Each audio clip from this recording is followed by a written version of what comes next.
Kisah pengangkatan Nabi Isa alaihi salam sebagai Nabi Allah.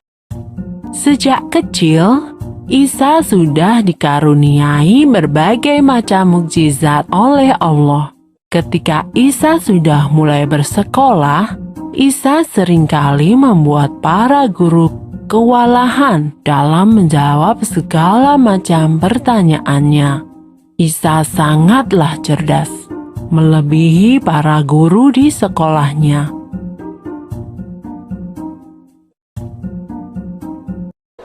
Kecerdasan Isa membuat sebagian orang merasa tidak suka.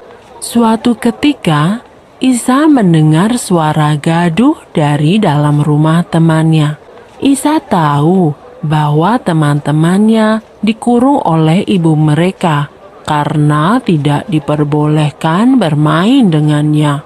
Kemudian Isa pun bertanya, "Suara ribut apakah itu?" Dan para ibu itu menjawab, "Mereka adalah sekumpulan kera dan babi."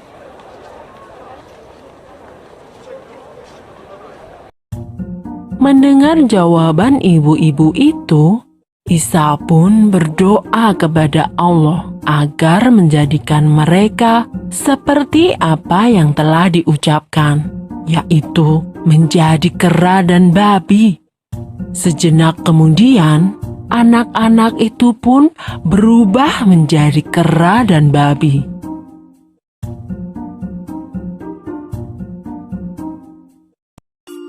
Isa tinggal selama 12 tahun di Mesir bersama ibunya dan juga Yusuf Al-Najjar.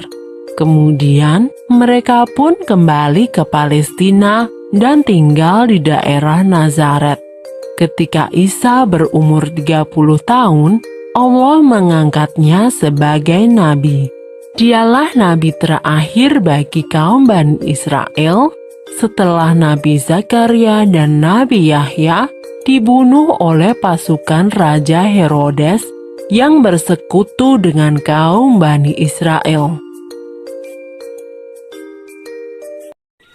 Nabi Isa alaihissalam mengajak kaum Bani Israel untuk menyembah pada Allah dan menaati segala aturannya. Sebagai utusan Allah, Nabi Isa mempunyai banyak mukjizat yang semakin menguatkan kedudukannya. Suatu ketika, Nabi Isa membuat burung dari tanah liat, kemudian ia meniupnya.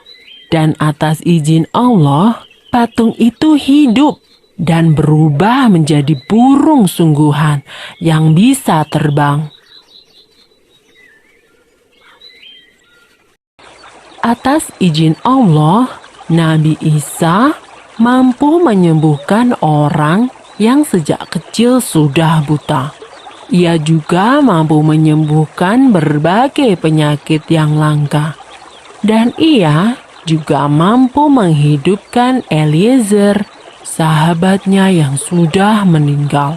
Kemampuan Nabi Isa ini adalah mukjizat, dan dengan mukjizat ini, ia diterima dan dicintai oleh kaum Bani Israel.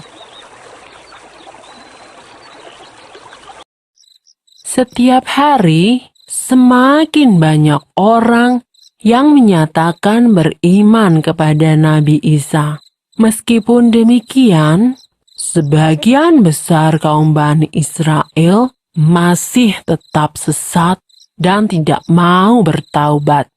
Mereka yang merasa tidak suka pada Nabi Isa berkumpul dan mencari sebuah cara agar Nabi Isa menghentikan dakwahnya dan bergabung dengan di pihak mereka untuk menciptakan pemerintahan yang kuat.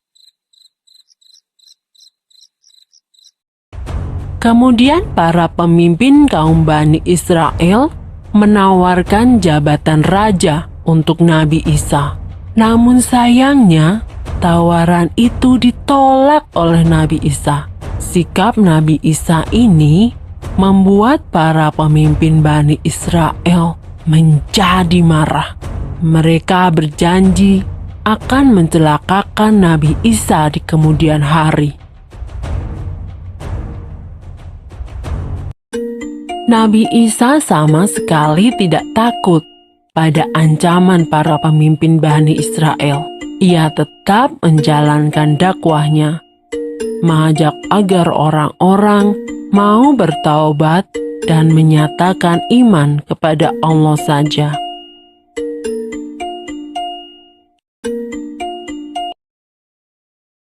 Selesai. Sumber dalam Al-Quran terdapat dalam surat Maryam ayat 30, yang artinya, sesungguhnya aku ini hamba Allah. Dia memberiku Alkitab atau Injil, dan dia menjadikan aku seorang nabi.